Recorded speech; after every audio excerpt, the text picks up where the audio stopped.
So I'm going to be doing a series on financial maths, and we're going to start with just looking at the difference between simple interest and compound interest. Now, I think that the best way to understand it is by looking at a graph. So I've got a graph here of simple interest, and I've got a graph of compound interest. Now, what happens here is on the horizontal scale, the horizontal axis, we've got time, and time is just consistent. So there's equal values between each one. And so what happens with the interest that we earn, and I'm going to take it as interest that we're earning on a savings. I'm not looking at interest charge on loans. I'm just going to look at interest because it works very similarly. I'm going to work at interest gained by an investment or a savings. Okay, so let's say we invest a certain amount. Then this is be year 1, year 2, year 3, etc., etc. Now, if we look at the gap between year 0 and year 1, we've earned so much. And if we look at the gap between year 2 and year 1, we've earned that much. So as you can see, that the interest that you've earned after every year is exactly the same. It's just every year you earn the same interest. And so whether you take your money out there or you calculate your interest there or there, there's no change. It's consistent every single year. It's a linear, forms a linear function, forms a linear line, it forms a linear graph as well. And essentially, your formula is also a linear formula. But whereas compound interest is quite different. So this would be year 1, year 2, year 3. So after year 1, this is your original amount that you invest, you're going to earn so much interest. Then if we look at year 2, we've earned so much interest. If you look at year 3, we've earned so much interest.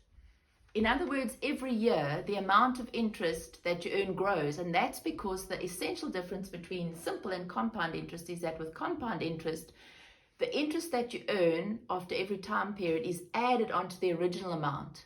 And then, so your interest for the following year is worked out on your original amount plus the interest that you've earned. Then in the second year, your interest is earned on your interest plus your original amount up until that time. And so your investment is growing a lot quicker. In fact, it's growing exponentially. If we look at the following year, the interest is even more. Okay, so it grows exponentially, and you can see from the formula that n is there in exponent, so it's an exponential formula. If you drew that, as we have graphically, it's an exponential graph. Why? Because it's growing a lot quicker. These two formulas you are familiar with. They're on the formula sheet. You don't have to learn them, but let's just quickly go through them. So that's the formula for simple interest, formula for compound interest, and the letters, the variables stand for the following. So A, in both cases, stands for the accumulated amount, the final amount. P is your principal amount, your original amount that you invest. Interest rate is whatever the interest rate the lender gives you. And N is the number of time periods, which is going to be a very interesting little example as we progress with financial maths. That N is going to change. In fact, so does the interest rate, because interest rate is generally per annum. So let's have a look at this quickly. So let's say that the rate that the bank gives you is 12% per annum. In other words, 12% per year. Now, just in terms of how we put that into the formula, what I'm going to do is, because remember, percentage is always over 100. What I'm going to do is, instead of putting 12 over 100 into the formula, I'm going to work with 12 over 100, which is in fact 12%, 0.12. So in future, when we deal with interest, I'm going to assume that it is already divided by 100. So it would be 0.12. So if I had an interest rate of 6.5%, I would put that into my Casio as 0.065.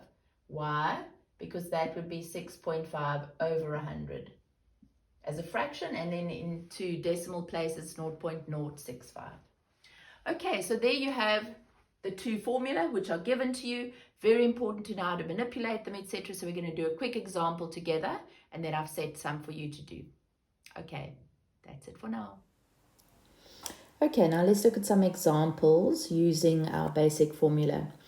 So what I would strongly suggest is when you read the question, you highlight specific values. So Pamela invests 28,000 Rand for 2 years and earns 4.7 per annum compound interest. So what I've done is I've highlighted the values which I then want to pick out and put into my formula. Calculate the accumulated value at the end of the 2-year period.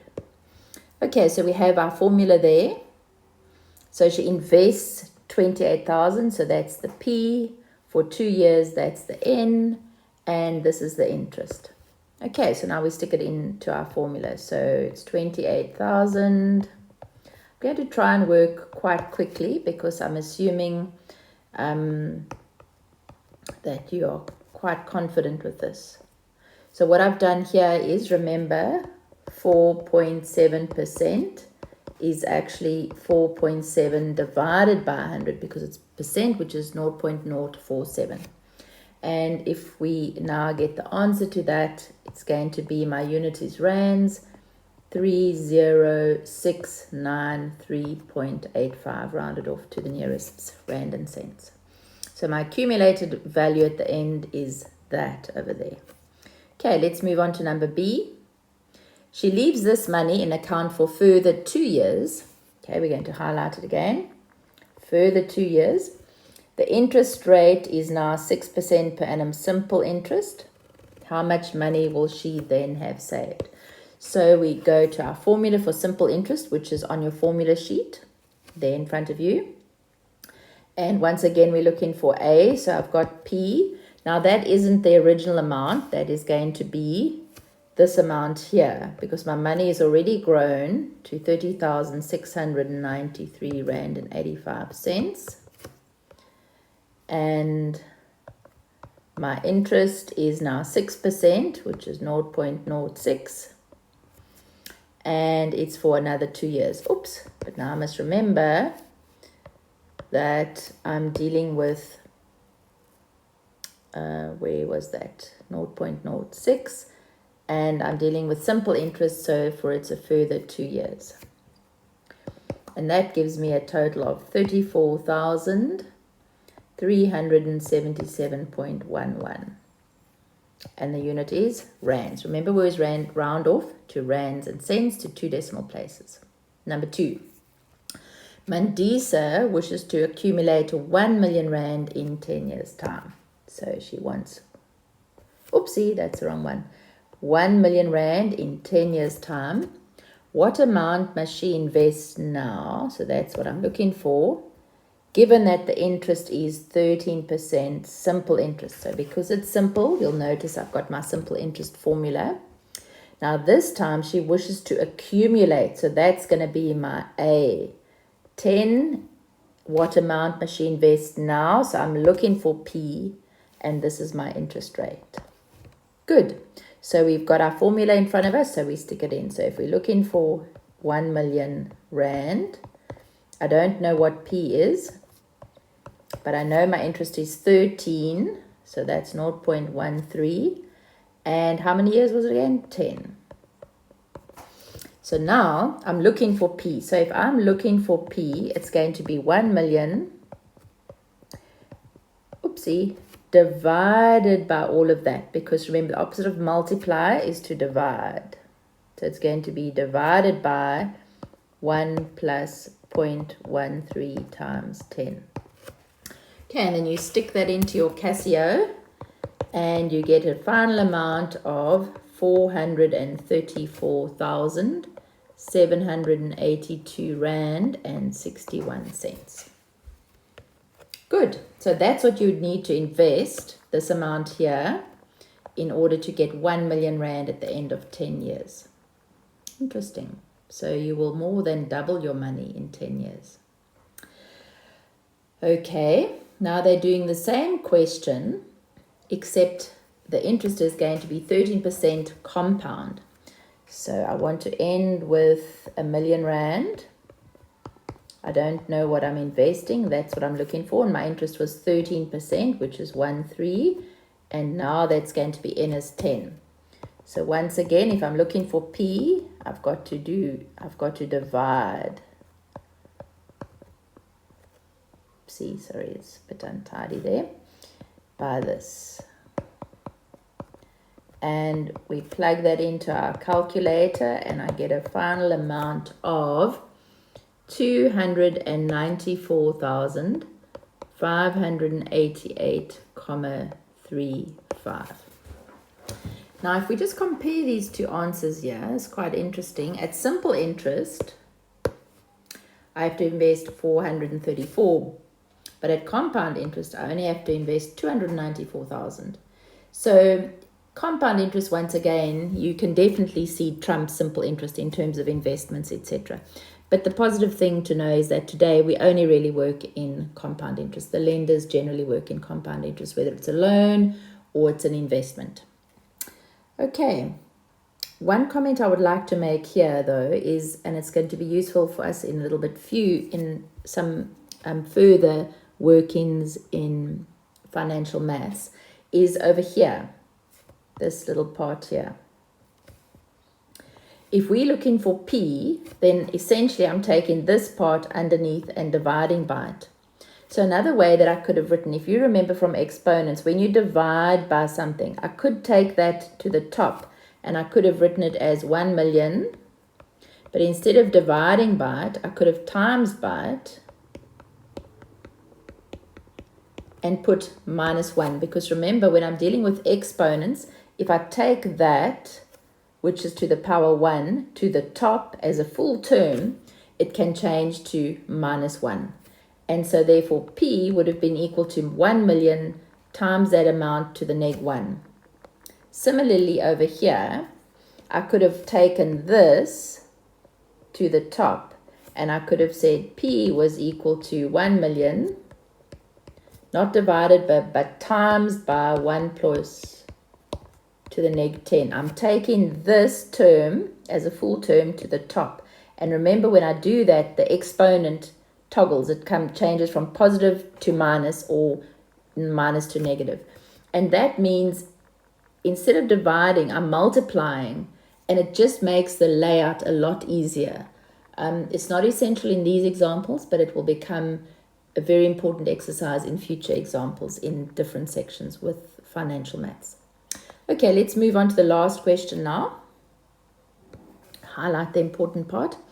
Bonga believes that he has the potential to triple his money in 3 years' time by investing in the share market. If he deposits 50,000 into a share market investment account, what simple interest rate will be required in order for him to do this? Okay, so if he wants to triple 50,000, 50,000 would be his principal amount, his original amount. Tripling that, his final amount, he wants 150,000 out, right?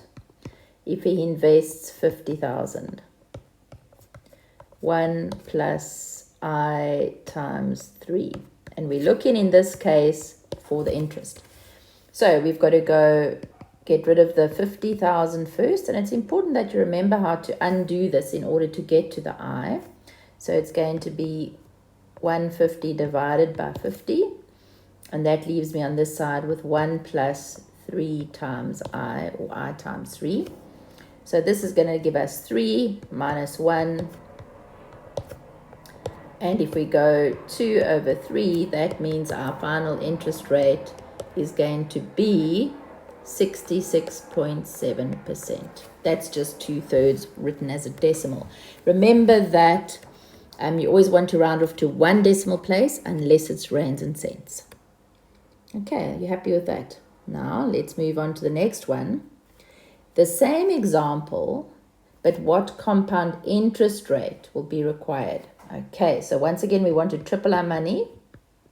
So we want to start off with an initial amount of 50,000 and we want to triple it so it becomes 150,000.